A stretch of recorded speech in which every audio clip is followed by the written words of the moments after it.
I teach 6th grade science, have for the last 34 years. The first 16 were wonderful years at Schrade Middle School. I was there when it was a National Blue Ribbon school. And then after 16 years, I came over here and spent the last 17 years and had a lot of fun. When I first started teaching, I was talking about, food, and I mentioned the word hamburger. And I said, well, y'all know where hamburger comes from. And they said, the store. I'm like, no, where does it come from? And the kids really didn't know where it came from. I'm like, it comes from cows. And that started me thinking that there's kind of a mistaken thought that we get all our food from, the produce department at the store, the food department at the store, and I wanted to trace it all the way back. So we started a garden, and we wound up having a very nice garden at Schrade Middle School. When I came over here, I asked, can I have a garden? They said, yep. So I have a 20 by 40 foot garden here.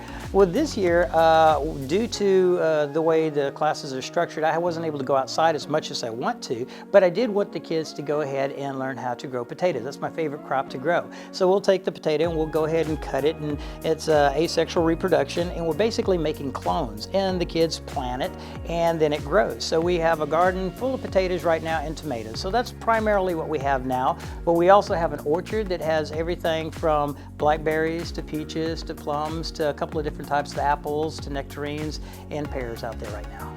Well, the crazy part is I thought that they wouldn't like it because we'd have to go outside, and so I told the kids, we're going outside to harvest biomass. So if the principal came out, that's what you need to say, and they were impressed that the kids knew what biomass was. So they tend to the garden. They actually enjoy doing that. It gives them a sense of peace and pride that they do try to keep the garden up.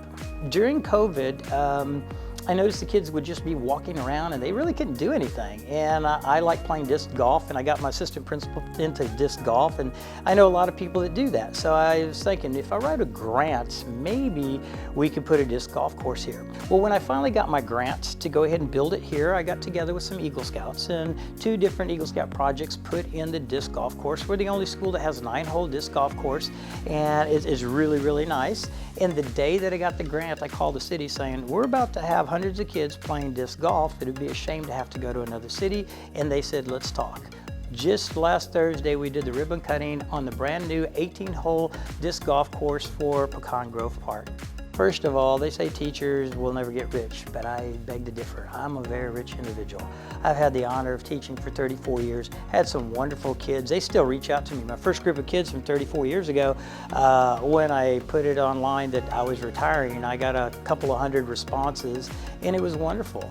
And throughout the years, I hear from the kids, a lot of them like, I'm getting ready to go to medical school, and I remember what happened. And there was this one from Shuli Pajari who sent me an email saying, Mr. Reyna, I just got a Fulbright scholarship to finish my PhD in stem cell research. I'll be in Stockholm, Sweden. And she reached out to her 6th grade science teacher. So that makes us rich. So anyone that does it for the love of kids, we're more rich than most people think.